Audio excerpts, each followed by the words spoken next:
Happy Monday. Sorry, guys. It's been like 32 degrees here, which is something that I am not used to. And I think my voice is starting to be affected by the cold weather. Hopefully, No, I'm still blaming New York City for me sounding like dog shit. Between the screaming, the cold weather, and the city juices, ooh, you I and I don't. at the city juices. I will take a hard pass on anything dripping above me in New York City ever. It's just I can't get it. There's a couple of things that you and I talked about on that trip that bother me, and there's one that's one that's really up there. The other one is up there as well, but I don't have to see You it know, every day. Megan, I never really thought about it. So here we are, strolling from the hotel, brisk morning walk. My coat didn't fit because I had too many other layers on, and I looked like fat guy in a little coat. So I was like, screw it, I'll throw on a hoodie over top. And I had dripping water on me, and Megan's like, I just can't. And in my brain, I'm like, Megan, it's just a little rain. Like, what's the big deal? And she's like, think about it. It's like piss, bird shit, dripping off the side of the building, the scaffolding, and the rest of the week, I was like, oh, like every time I was like walking, I was like power walking, like get me away from here. I hate this place. Thank you, Megan, for forever ruining New York City for me. I don't think I ruined it. I think I just informed you, just to, it's like a health preventative. It's a measure. I was just looking out. That's the best a girl can do for one's friend. So Kelly, how was the weekend? Before we jump into which no one knows what we're doing yet today, but we're talking Super Bowl props, which Kelly and I looked over some, and we'll get to those in a second. But I want to know how Kelly's weekend was, what she did. How's Coco? Because I know you were reunited. And I had to feel so good after missing her birthday. Like a terrible mother you are. Just kidding. I But am how definitely a terrible mother. That being said, Coco's doing great. She's happy that I'm home.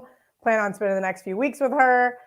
This weekend fucking sucked, Megan. I had 3, if not 4, second half collapses, including Minnesota yesterday. It's just not fun. When the team that you bet is getting double digits and they're up at half, feel pretty good about your bet.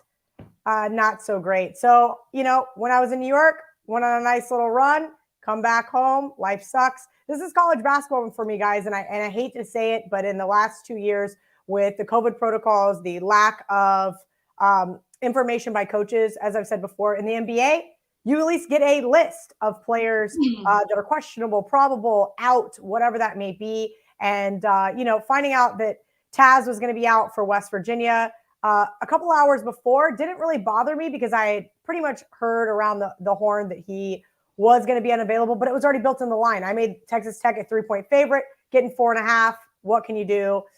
We're going to work on things. And this week is going to be a better week. We've got Super Bowl on Sunday. I decided today that I'm going to not listen to Brett. I'm going to throw a party.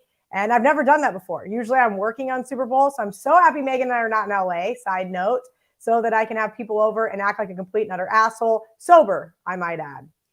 So why sober? I'm not drinking until March Madness. And this is going to be probably the hardest bet for me to keep. Unfortunately, nobody's ponied up any money yet. That would make things a little bit easier for me to keep, but should be really fun. We'll see. This guy in the chat just made me laugh because I really feel like he was genuinely trying to be nice, but he said Money Shits is a great show.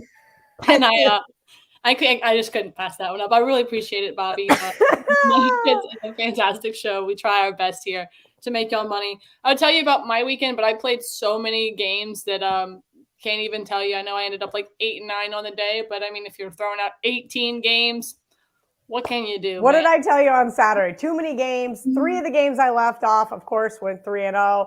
That would have been Georgia, which we talked about on the show, Oklahoma State, and Rutgers. You can't cherry pick games, but I also can't be betting that many, as I mentioned, as far as a bankroll perspective goes.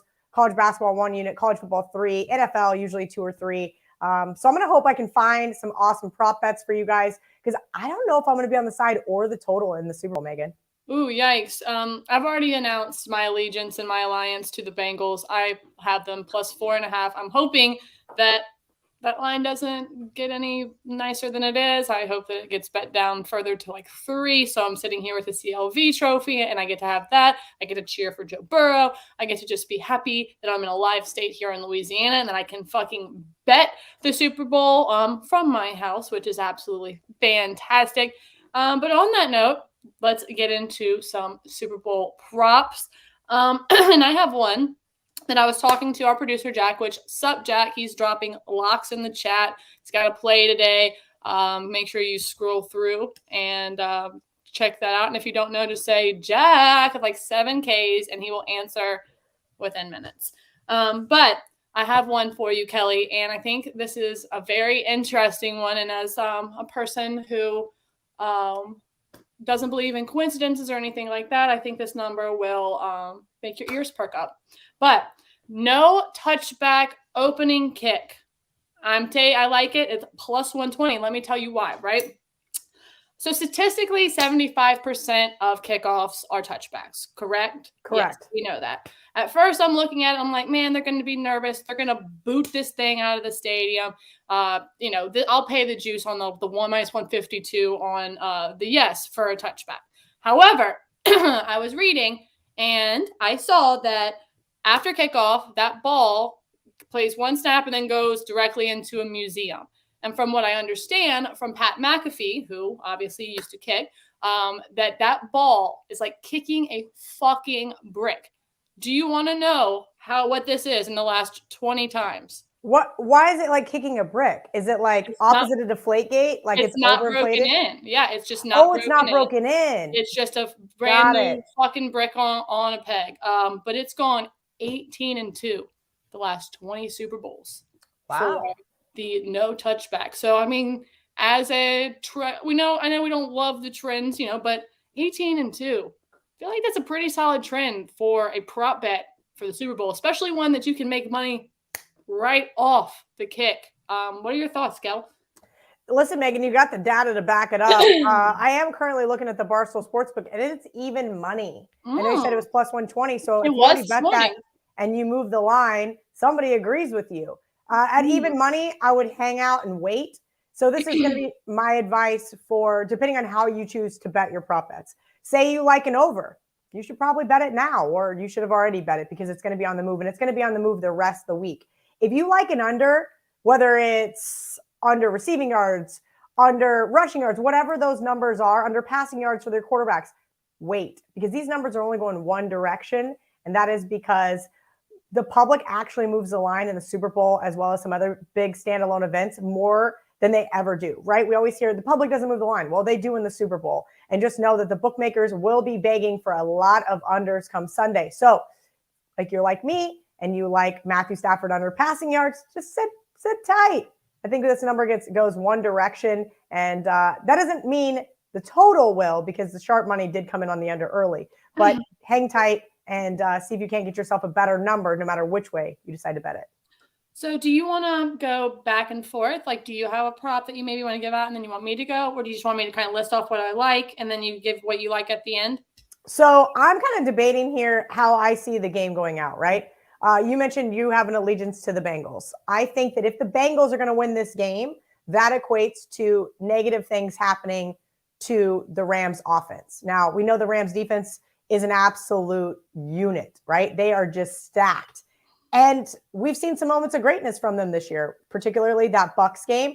And that offense for the Rams was able to get them back and get them the win over San Fran the other day. But that was because their defense was able to come up with plays and have Jimmy G either turn the ball over or go 3 and out. Also outsmart Kyle Shanahan and why he didn't go for 4th and 2. But we're not going to rant about that game. It's long in the past. I'm not still mad about it or anything. But that being said, I think it kind of depends on how you see it. Now, for me, I am not sold on this Rams offense. We know that Matthew Stafford leads the league in interceptions this year. So my first one is going to be Matthew Stafford's throw an interception. Yes.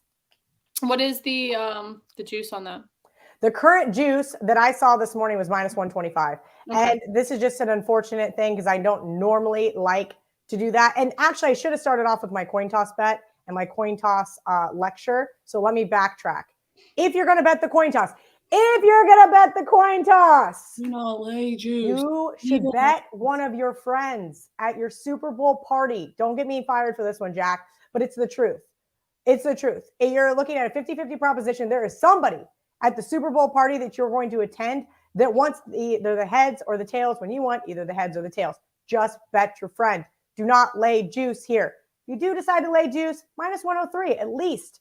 At least Barstool Sportsbook has it priced nicely. I've seen up to minus 125 on both sides. That is goddamn highway robbery, Megan. And if anybody bets that, I don't feel sorry for you. You should just log off now. Log off now. That's Kelly's tip of the day.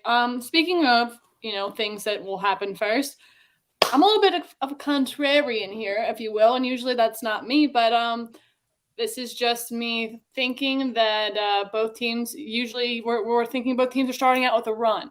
I think the first play will be a pass, and that's plus 105 this morning. That could have changed too. I mean, as I said, this was all, I would say, like 9 Central when I was looking at these.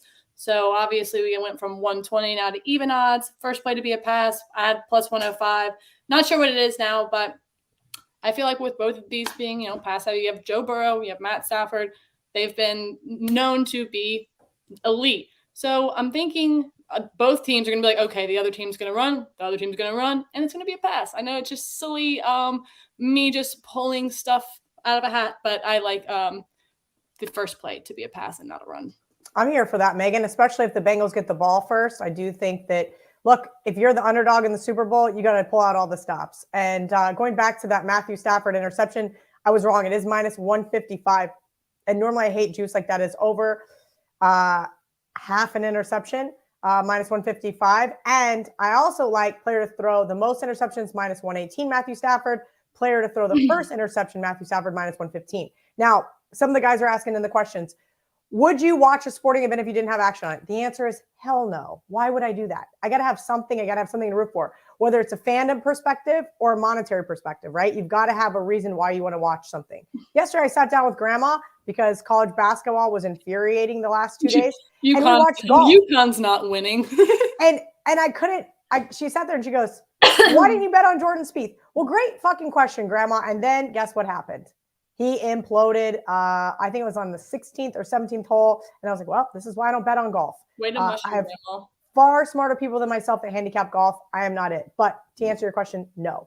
That being said, feel the same way about the Super Bowl. People want to have 100 prop bets, right? You got tickets all over the place. You want lots to cheer for. The only thing I ask for is you look at your unit size and don't bet a solid unit on every single one of these. You are going to decimate your bankroll. The bookmakers spend a lot of time on it. A lot of these are heavily juiced and these can hurt. So like Megan said, she's going to be sprinkling all over the place, but that's exactly what she's going to be doing. Just little guys all over the place. And that's a nice segue into sprinkle on MVP. Because I mean, obviously there's some good odds out there, but look, I like T Higgins plus 3,300. Obviously you're going to have Ramsey just eating Chase. Chase might get 1 or 2, but as you said, that defense is a unit. Ramsey is going to be blanketing him. He's going to be all over him. So I think T. Higgins is could have a nice game here. If Joe Burrow, if they win this game, T. Higgins is going to have a good game. I also, on that note, if Joe Burrow doesn't have a good game and the Bengals still win, I like Evan McPherson. That's right. The kicker plus 5,000. He's been clutch for this Bengals team. He's gotten them wins in the past. This could be a very, very stale game, which Evan McPherson goes out and makes, 4 field goals that, over 50 yards, some shit. And he could be the MVP because he's the only one that's done anything to win the Super Bowl. Do I hope that's what happens? No, because I would like to be extremely entertained, and 4 field goals just won't do it for me. But I like those 2 little sprinkles. I know that they're kind of out there, but why not if you're going to be looking at props? If you don't know what the hell's going to happen, as Kelly said, decrease your unit size and go with some longer odds, guys. If these are all kind of 50-50 bets anyway, long shots, flyers, just, have some fun with it. Meg, we haven't seen a wide receiver win it since Julian Edelman, which wasn't that long ago, actually. But the last time I actually even had a bet on MVP, and I decided I was never going to bet it again because I'm never going to get that lucky. I had Von Miller at 50-1 to win Super Bowl 50. And that was because I had just watched the Denver Broncos in the Super Bowl previously. We knew that the only reason why the Broncos got to the Super Bowl was on the back of that defense. And who led that defense? That's right, Von Miller. I think he had like 4 sacks in a game. Poor Cam Newton's just never been the same. Let's just be honest. ever since that Super Bowl. It's been really bad for him. So that being said, I don't have a play on MVP, but I would suggest it when you're making all these bets, things need to be correlated. Like Megan said, if the Bengals win this game, I like it because of, sorry, I thought you said it was T. Higgins, because you think that Jalen Ramsey is going to lock down the other side with Jamar Chase and Evan McPherson. It is really interesting, though, because Evan McPherson is 50-1 and Matt Gay is 125-1. And that is where I'm going, what are we missing here? So maybe you're a little ahead of the curve. I like it. Maybe the bookmakers are protecting themselves because they know this is going to be a field goal fest, which, frankly, I think it could be a field goal fest. I'm going to take the over 3.5 field goals plus 135. I did say earlier I lean towards the under, but right now I'm just kind of cruising. There's no reason for me to bet it. I'm hoping that it goes back up. That was the sharp play initially. So it's going to be really interesting to see here on if this isn't a kicking fest. We all know I think kicking is for losers. I did not wear that shirt today. I got my new Barstool hoodie on because it's kind of chilly. But yes, that is the next one. I like over 3.5 field goals. And okay, that's a nice segue into my next prop. Kelly thinks there's going to be over 3.5 field goals. Someone said, come on, Higgins winning MVP. What a joke. It's plus 3,300, Kramer. So as I said, it's a sprinkle. It's a flyer. It's not like we haven't seen a wide receiver win it before. That's the thing. It'd be different if it always goes to a quarterback, right? But as a nice little segue from your field goals made, which was, you said over 3.5, right? Is that yes. Correct? I like, can this game be tied after 0-0? And I like yes, minus 118. As you said, you think it's going to be a field goal fest. I think it could also be that. I think we could see this game tied several times throughout the game, whether it's 3-3, whether it's 7-7, 10-10. I like this one. I think it's going to be a close game to the end. As I've mentioned, I feel like the Bengals the Rams have all the pressure. The Bengals are going to come in here as the underdog, as the underdog they've been all season, and no pressure, So I like the can it be tied after 0-0 minus the 118. I think it could easily be tied, as I said, several times after that. Yeah, I'm debating here, Megan. There's a couple of different guys that I like for anytime touchdown score. I really, really, really wanted to make a case for Tyler Higbee, only because I do agree with you that I think that we see really great defense from this Rams team, and who they're going to have to lock down. That's right. One of the best wide receivers in the league. And I do think that is going to open up things for T. Higgins, but at plus 132, I don't love his odds here. But I'm going to take the flip side, and I'm going to take the plus 370 on CJ Uzomah. I do think that and the interesting thing here, and a lot of people. What happened to his knee? I'm sorry, because I remember he got hurt last, but it looked awful. But obviously, it's not that awful if he's playing and he has good odds.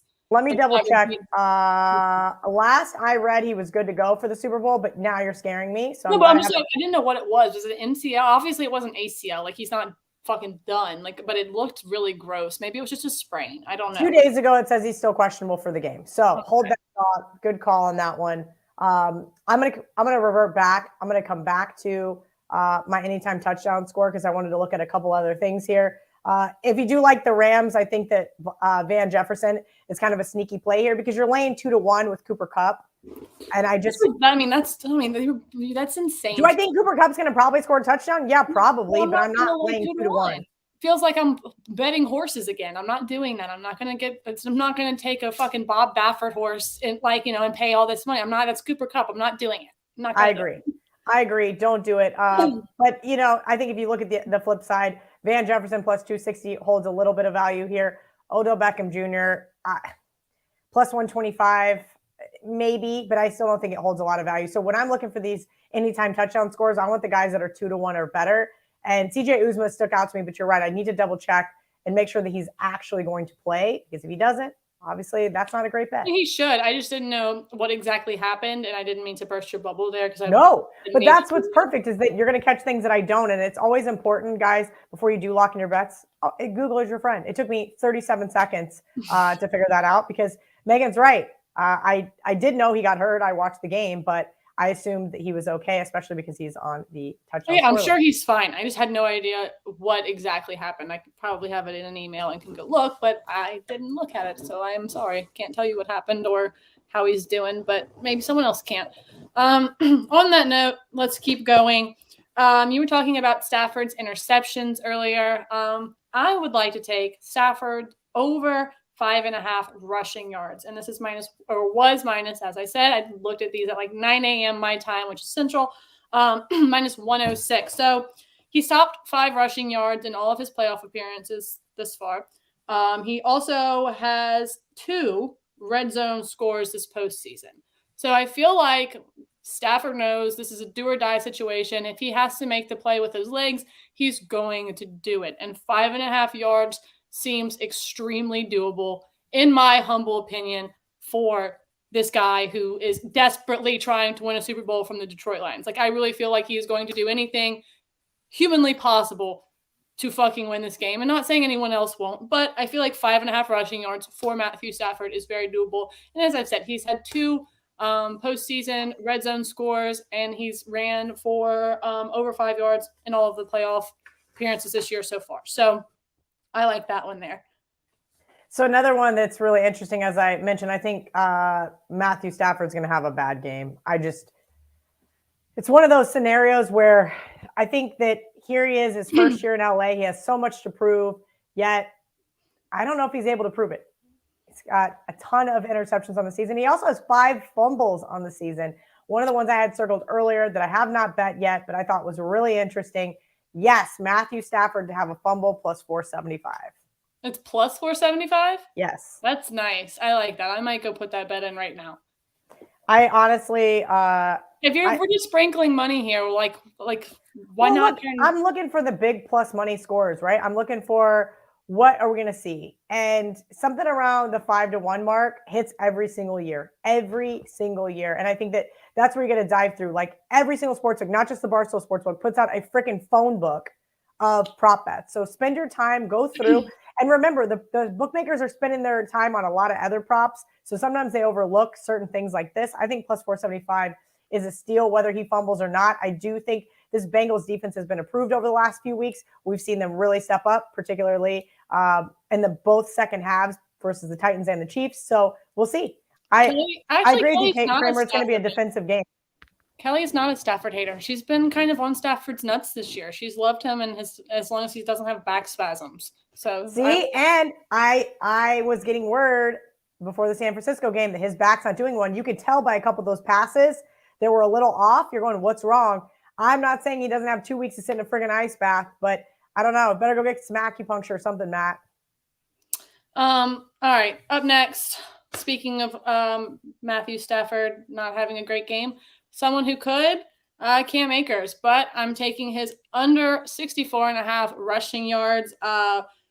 So postseason high is 55 yards for Cam Akers. He's averaging 2.97 yards per carry, but his workload was almost cut in half after the Bucs game. And Sony Michel got a ton of carries. I think they're going to do the same type of system this time around. I don't think Cam Akers is going to get the majority of the workload. I think they're going to be splitting it up. And I like this under 64.5. It's minus 114. I'm trying to avoid laying any juice here, but I really liked this one. So yeah, Cam Akers under 64.5. I'm looking at all sorts of special team stuff. As the comments are saying, this is going to be a very defensive minded game. And so I'm looking at big time defensive guys, right? But I do think Jalen Ramsey, Aaron Donald, Von Miller are going to get a ton of, if you will, action, right? So I want to look for the Eli Apples of the world, right? The Von Bells of the world, and start looking at those guys, whether it's total defensive tackles, either solo or assists, things of that nature. I actually like Von Bell under 5.5 tackles because I don't think that he's going to get a majority of the tackles. I understand why people would think that he would, but this is a situation where I think the big dogs are going to eat.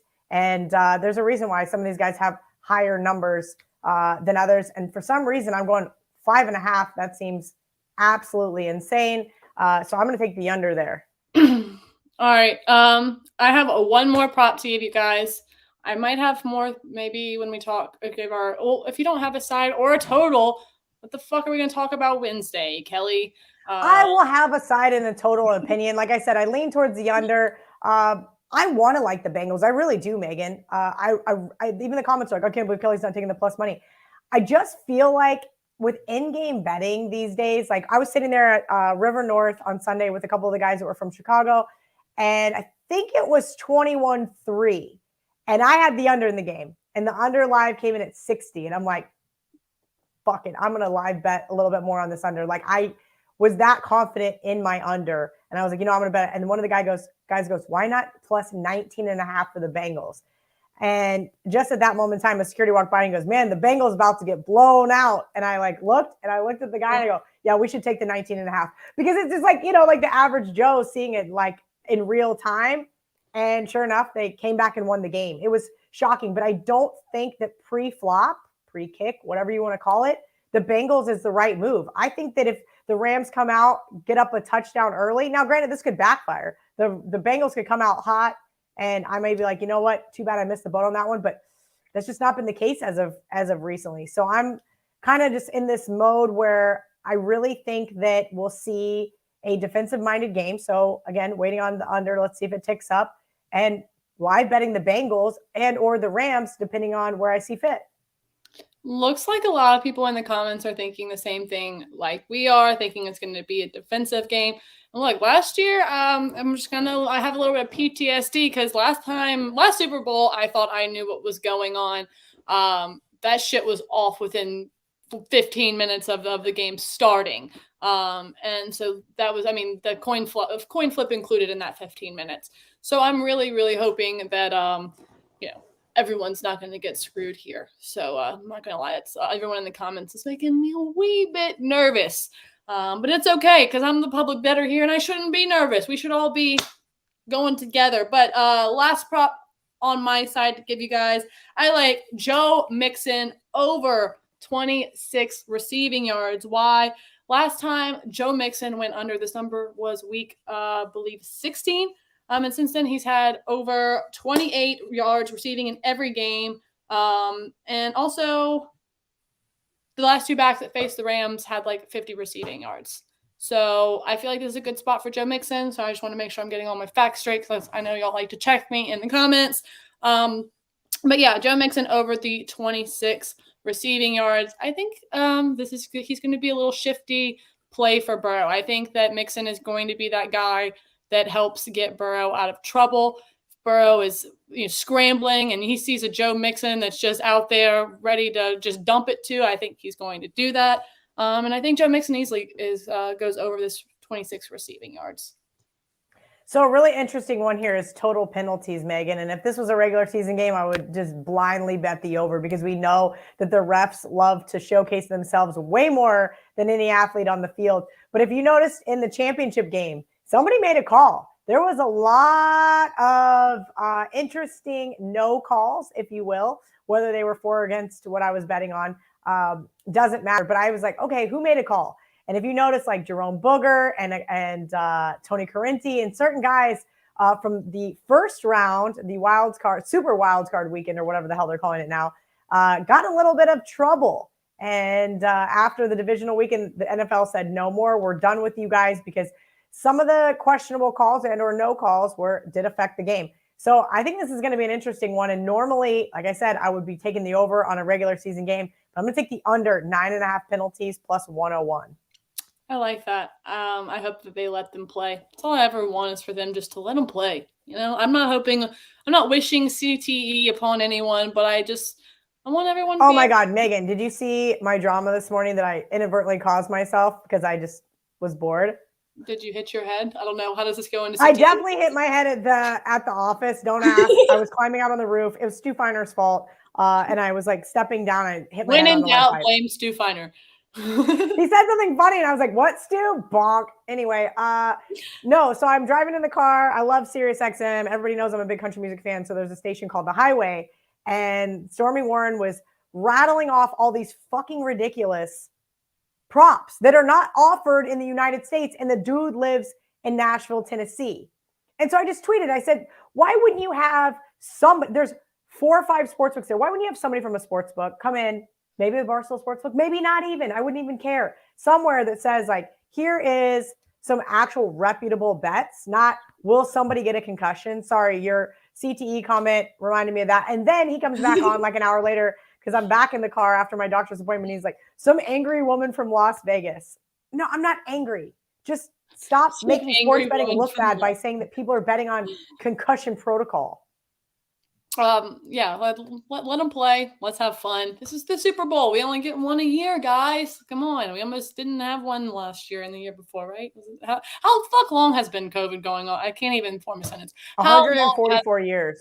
COVID been going on? I feel like I've aged 144 years in this COVID life. But that's all I have as for props. Kelly, do you have any more that you want to release to the public? No, so I've got these 5 right now that, like I said, if you like an under, just wait. And honestly, over 3 field goals, I'm going to wait too. I think we might even see like plus 145 by kick. That's similar to what it was last year. So with these unders, I'm just kind of treading water. I'm going to wait. I'll have some more for everybody on Wednesday. And then obviously we'll be back Saturday before the big game, and we can give out all of our finalized stuff, talk some college basketball. Then we decided to kind of go through some of these props, and Barstool put out just a myriad of props. And let's be honest, the college basketball slate sucks today for the most part. And I will tweet out. I'm going to have a couple of plays, but I'm kind of sick of releasing shit early, Megan. I think that's directed at me. Gophers land 12. I give out 11.5. Kelly's getting mad at me, everyone. It's just, that's her secretly telling me, stop putting your plays out before. No. I'm talking about yesterday morning. I was like, you know what? I'm just going to go ahead and release the Gophers now because I made the game 10. So I thought 11.5 had a lot of value. It closed 13. So everybody is showing me their $20 tickets of them getting plus 12.5, plus 13. And I'm like, fuck me, right? Like, what did I do to deserve this? Everything, apparently. Everything, apparently. Do you have any college basketball plays at all today that you want to give out? Or do you I'm debating on this Texas KU game, and I'll let you guys know here shortly. I'm probably going to be on the Jayhawks. Haven't fully decided on that one yet, and I'm looking at a couple others. Depending on how things pan out, I might be on the Hokies, Virginia Tech, that is. And I know, I'm sorry for you in Virginia, they can't bet that yet, but I heard there's legislation getting ready to fix that. And then I was also thinking about looking at Virginia as well. No offense to Duke, but they're off that big game versus North Carolina. And who do they got on deck? Nobody. That's the unfortunate part. Clemson, I think. It's Clemson. I was really hoping they were going to have a big game on deck. They have Clemson. But yeah, unfortunately for me, they don't have a nice sandwich spot where I can fade them. But I do think 13.5 points is too many. I think it's even down to 12, if not 11.5 at the Barstool Sportsbook. But I will tweet these guys out if I end up getting to the window. Sorry, it's been a rough stretch. What a fucking weekend, man. All right. And as far as for me, I am laying a ton of chalk eating weasel over here. Pretty good day yesterday, though. 3-1. I also actually went 4-1 because I actually forgot to put out a play. Shout out Peacocks. But I will be playing the Jayhawks, but they're not on my card. I played them already. As a pick 'em, but I didn't love it enough. Great number. See, and this is the problem that I have in life right now. I wait, I get screwed. I don't wait, I get screwed. What am I to do? Is it March yet? I'm ready for it to be March because I need a cocktail. Yeah, you should just drink for the Super Bowl. But I am on Temple minus 3.5. I got Duke minus the 11.5. I have Arizona minus the 13. Yes, I know it's a big number, but Arizona's gonna do it, y'all. And also we're going for 4 straight weeks of money making Mondays, which we have UNC Wilmington plus the 7.5. We have Furman just money line, and then we also have North Texas money line. And I know these parlays are not paying out ridiculous amounts, but hey, a win is a win, and we're building our bankroll. So like if this is the 4th time I said, they've all been like plus 280, almost 300. It's like winning 3 games, guys. It's a great deal. Go ahead, go get the bet in. It's under the exclusives. Go bet with your girl. Be looking for Kelly's picks, her official picks, and we will see you guys Wednesday with official Super Bowl picks, any more fun stuff. And then again, as Kelly said, new schedule. We're going to be here Saturday mornings giving y'all before tip action. There we go. Before tip action. I'm dyslexic. It's okay. Y'all have a fantastic Monday. We'll see y'all Wednesday.